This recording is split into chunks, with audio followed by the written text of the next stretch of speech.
Great Divide to the Great Outback, linking the Hunter Valley to Outback, New South Wales. G'day folks, this week we are road tripping the Kamilaroi Highway. And because there is so much to see and do in this region, we've got two fantastic episodes back to back. The entire road trip takes up 7 shires, starting in Willow Tree before wrapping up in Burke. This episode takes us through the Liverpool Plains town of Willow Tree and Gunnedah.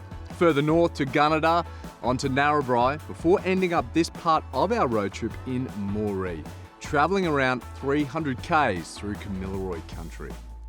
Named after the traditional owners who have spiritually connected the region, this is the agricultural heartland of New South Wales. Magnificent landscapes, awesome attractions, and some really cool people who are super proud of their communities, and for good reason. This is what we have to look forward to and more as we get our Kamilaroi Highway road trip underway. The small village of Willow Tree is just over 4 hours drive from Sydney and located near the junction of the Kamilaroi and New England highways. And it's where our road trip starts. Now Kamilaroi, it's known by a couple of variations, one of which is Gomeroi. And this tribute to the local Gomeroi people tells an incredible story of where this beautiful region has come from. Moving on, and a short drive from Willow Tree is Gunnedah, our base for a couple of days. Surrounded by rich agricultural and pastoral properties, this Liverpool Plains destination is part of the Silo Art Trail, and for a small town, it really does have a lot going for it. Historic buildings still stand today, and the locals have told us if we want a real history lesson, we need to catch up with a fella called Bob.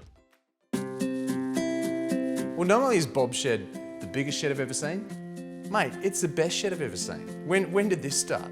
When I was 12, 63 years ago. Started off with beer bottle labels and it just escalated. This place, mate, honestly, I don't even know where to look. It's amazing. Well, I was doubled in size since I built it. Everything inside the shed I built myself by myself. Had the shed built, the concrete poured, and that's it. Everything else is my doing. I can only imagine the people that come, and they do come to Bob's shed, the memories this evokes. Especially seniors. Yeah. Did a lot of coach groups, and they're nearly all seniors, and they're blown away. As I stand under Peter Brock Street and surrounded by Brock memorabilia, I mean, my dad, he can't talk about Peter Brock without getting glassy-eyed. What is it about Peter Brock back then when he started his career? I probably met him 8, 10 times over the years, different car shows and different events and sort of stuff. One of the nicest guys I've ever met. And when everyone goes home and they've left your shed with big smiles on their face, what do you feel when you walk around this place? Is it? Good feeling. Put a smile on someone's face, made their day. I mean, you should be very proud, mate. This place is extraordinary. Yeah, I love it. I wouldn't part with it for the world. A short drive out of town is the first and last railway town in New South Wales. The Werris Creek Railway Station is home to the Rail Journeys Museum, as well as a monument to honour the people who have worked in the railways throughout Australia. Werris Creek Station is pretty famous throughout the country. In fact, it was the largest railway centre in northern New South Wales up until the 1970s. And this incredible monument pays tribute to the railway industry and its workers, with an adjoining honour board of over 4,500 names commemorating the workers that died on the railways since 1854. The museum alongside the monument really does bring the town's railway past to life. And the tireless work carried out by the volunteers to bring this museum together, well, they've done an amazing job. It is just outstanding. As I've touched on, this region is an agricultural heartland. And there's a push to see how this region can continue to grow and take advantage of the industry that makes this region thrive. And agritourism is playing a key role in this region's future. Well, Claire, I've been to a lot of properties. I've got to tell you, Windy Station is one of the prettiest I've ever seen. This is stunning. It is. The region, I think, is so diverse, and there's still so much to uncover and discover, and that excites me about this region. We just love it here. We're not going anywhere too soon. Claire, what an absolutely magnificent building this is. It's glorious. Yeah, it's a great space. I love coming in here. It was built in 1901 and it was built as part of the need for another shed at this part of the farm. I love the fact that while it's had the most amazing history, there's a new lease on life as well. Tell me about that, how that works out. So we use it for events. Amazing. We want to bring agriculture and what people learn about agriculture onto the farm. I grew up on a sheep farm, and so it's really nostalgic for me, but when I get the 80-year-old ex-farmer or shearer come in here, and I've had them sit with me at the wool table, tears rolling down their eyes because they remember when they were a young boy, very little care in the world. The surroundings here in the shed just bring a sense of calm to people that walk in it, and I think it's really special that we can offer that. Agritourism, just an amazing concept, isn't it? Like, great for me to experience what you guys offer. It's great for the property owner and also for the region as a whole. Yeah, absolutely. It's given us a reason to repurpose these buildings that would fall down. I grew up inviting friends and family to our farm, and it's so nice to be able to do that again now. And kids love it, and visitors like yourself who don't get onto farms much. It's really lovely to experience that. Well, I've come to town to explore one of its major tourist attractions, and while that may seem strange to do that at night, it's going to make sense very, very soon. These are the town's art silos, which have been repurposed to become a major draw card from people all over by the very talented artist, Peter Ryan. By day, Urundali, the tree goanna, protector of the lands around here, can be admired. And by night, this artwork comes to life.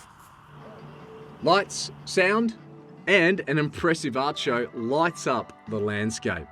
Cultural stories from the Dreamtime are woven into visual symbols, animated in a light show depicting unique Australian creatures like the grey bandar kangaroo, the knowledge holder. And you can sit back in comfort and just enjoy the show. Well, what a way to end our stay in Gunnedah.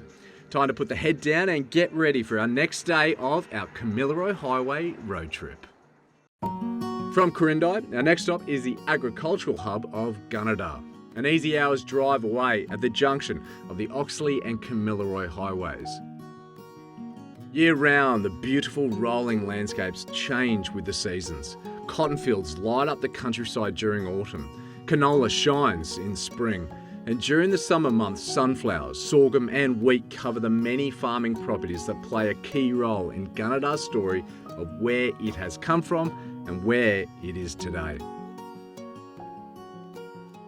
Gunnedah, land of the Red Chief and a shire home to half a dozen quaint little villages. For some background, the Red Chief was a Kamilaroi man and had a reputation as not only a warrior but a leader of the Gunnedah people back in the 17th century. Now, this monument is a testament to the region's history and the respect that the Red Chief received for his bravery, achievements and adventures, with his ashes now at rest in a New South Wales museum. Gunnedah is home to some pretty well-known people you may or may not have heard of. Model, actress Miranda Kerr, Olympic gold medalist Andrew Boyd Charlton, to name just a couple, and one other. I'll give you a hint with the following lines. I love a sunburned country, a land of sweeping plains. Of course, words made famous by local Australian author and poet Dorothea McKellar in her iconic poem, My Country. Dorothea's love of the Australian landscape and her experiences in the area heavily influenced her work, with the McKellar Centre designed for visitors so they can explore the Dorothea McKellar story. The impressive multifunctional centre is also dedicated to the region's culture and history and the arts, with artist Jean Isherwood's collection inspired by McKellar's My Country.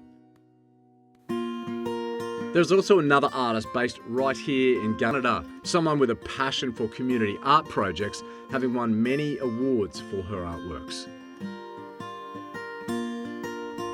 So Fonda, I haven't been here long, but already Gunnedah, such a pretty little town and colourful. Seems to be these murals dotted around everywhere. What's happening here? Yeah, we have a really vibrant and thriving arts community here. Yeah. It's really inspiring to live here, and the landscapes are what really started my journey as an artist. Really? How so? Yeah, the changing of the crops, the seasons, the sunrise and sunset is just so inspiring to myself and all the artists that live here. Can you take me on a little tour if you've got the time of your favourite spots around town? I would love to do that. Oh, that's right.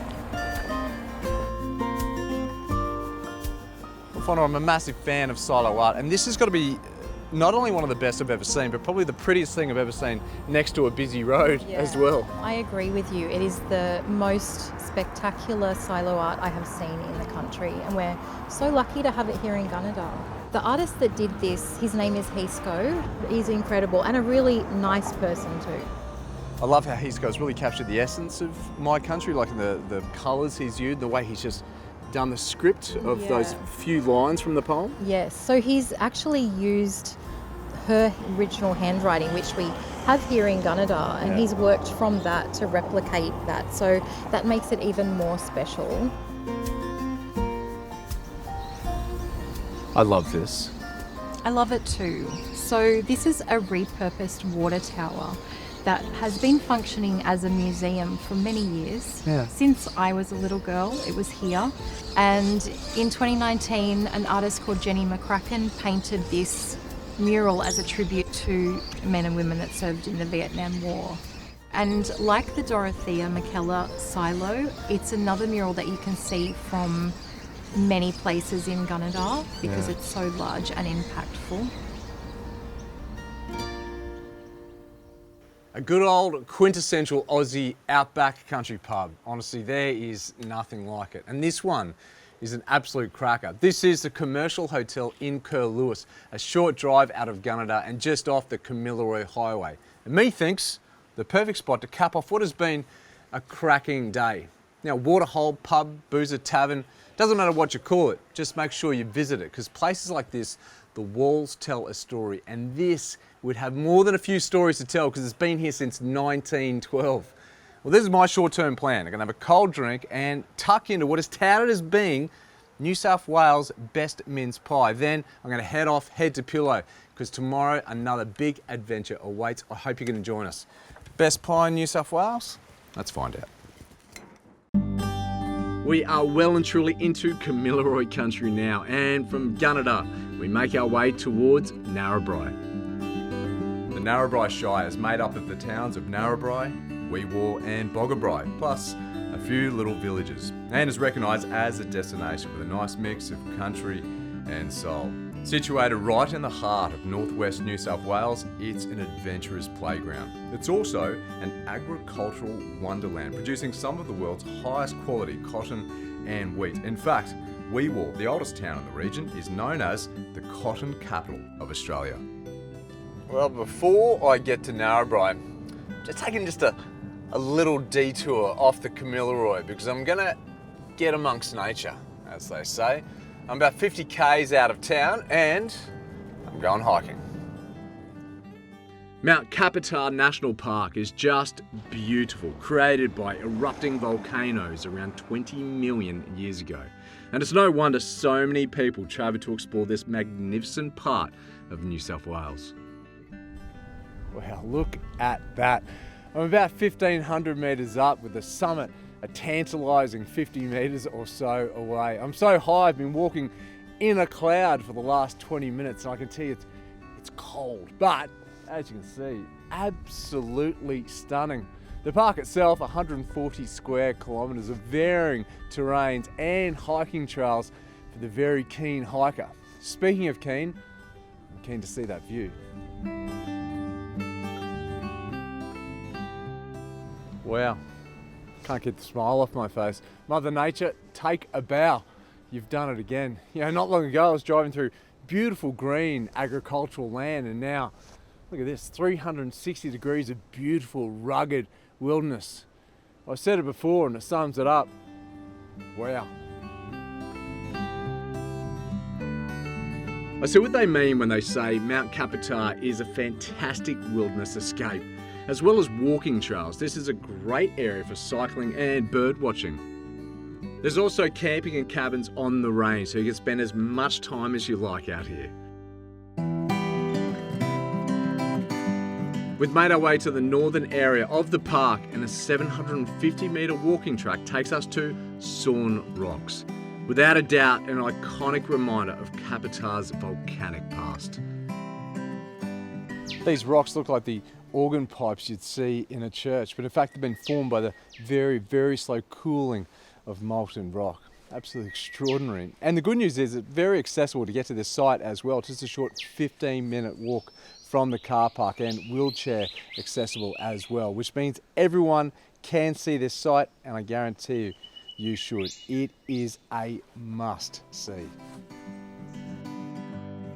Back on the highway, and we're on our way to Narrabri, the Shire hub, and the perfect base to explore this captivating and inviting region.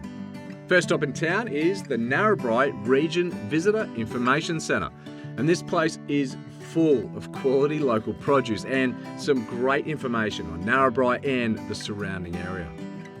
Definitely check out the Kamilaroi Stories exhibit and this giant cotton picker depicting the cotton industry in the region.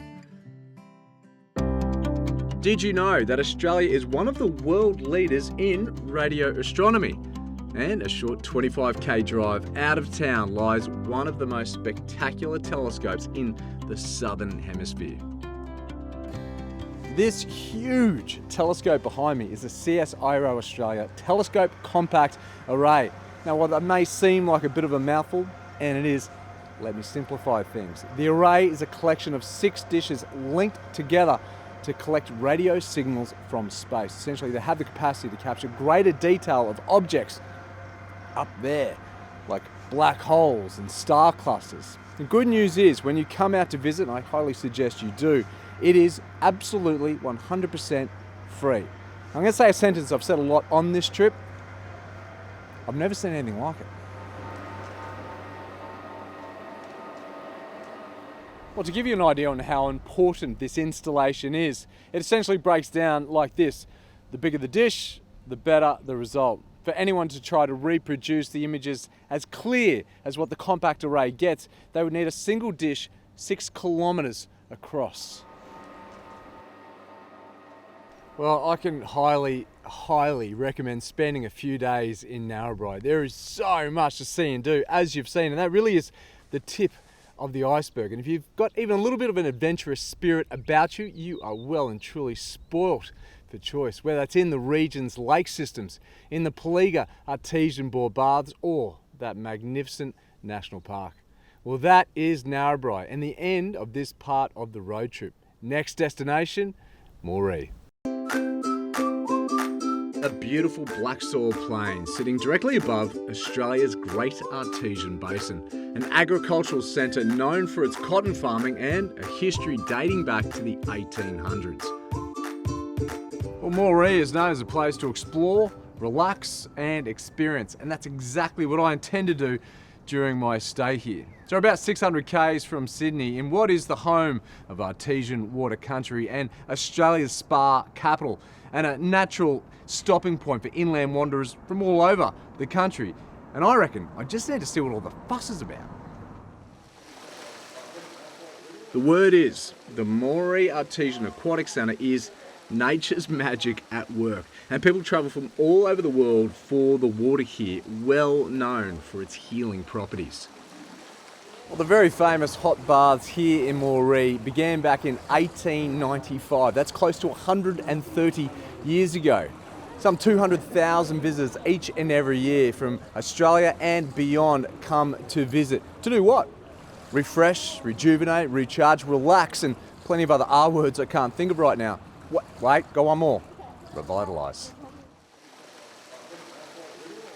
So Julie, I've only been here about 15 minutes, but people are teeming into the place. Artesian water, it's a thing, isn't it? Oh, most definitely, and they come from far and wide. We have visitors from Melbourne, Sydney, all over, international visitors. I guess lots of people from European backgrounds, we're taking to the waters as a real part of their culture. Yeah. And they come because they love it. We don't need to advertise. The people that come and swim, talk about what you can get from the water. I was chatting to one of the ladies and she said it's the most relaxed I've ever been when I get out of this pool. What are the benefits? Well, so the water comes out of the ground in the bore here at 44 degrees. People talk about how they get benefits from arthritis, any kind of musculoskeletal symptoms. You know, at the end of the day, it's just great for your mental health. You come, you take a moment to yourself, you relax and walk away feeling 10 years younger. Well, there's artesian spas scattered all over Moree, so you really are spoiled for choice. But this place is an absolute cracker. The Gunnedah Caravan Park, 5 different pools to dip into, all varying temperatures. And you can only hear about the benefits of artesian water for so long until you have to experience the benefits of artesian water. So the next time you see me, I'm going to look 29, 32 just to be safe. I could stay here all day, but time to explore more of what Moree has on show. Well, if you're old enough, no doubt you remember the Beatles' magical mystery tour of the 1960s. Well, today I'm going to do something similar, kind of, the Moree history tour. Maybe similar. But in any case, I've got my self-guided map. I'm full of energy after my dip in the baths. Let's go. The Heritage and Art Deco Walk is a self-guided walk around town, showcasing some exquisite Art Deco dating back from 1920 to 1939. There's 14 of Moree's old buildings in and around the CBD, which have been beautifully restored and repurposed over the years. As you wander around, you can't help but notice these incredible bursts of colour from the artworks scattered around Moree. And there are more than a few. Art installations, murals, and these beautiful Art Deco buildings, of which this is a beautiful example. Bank Art Museum Moree, built in 1910. It is an absolute beauty. Promoting and enriching the cultural life of this community for the past 3 decades, the museum has held ever-changing exhibitions aimed to educate, challenge and delight its audience and visitors to the region. It also has one of the largest collections of contemporary Aboriginal art in regional New South Wales. Bruce, I've been so impressed by the amazing buildings around Moree, and this is just an absolute stunner. Tell me a little bit about it. It's built in a sort of Christmas cake style. Beautiful building, and it works very well as a gallery. I love the fact it's such a beautiful building from the outside, now by virtue of this amazing art collection, beautiful on the inside as well. It is quite a collection of significance, isn't it? We've amassed around about a bit over 700 artworks, and a lot of those are really key Indigenous works from the modern movement. Well, beautiful Moree, the perfect spot to finish this half of our road trip along the Kamilaroi Highway. Make sure you keep watching, because in our next episode we're going to continue down the road to bring you even more awesome stories. And if this episode is anything to go by, well, you are in for an absolute treat. That's us for this week. I reckon I might sneak off for one more dip in the artesian baths. Thanks for watching. Make sure you keep up with us on our socials. We'd love to have you along for the ride. Until next time, see you later.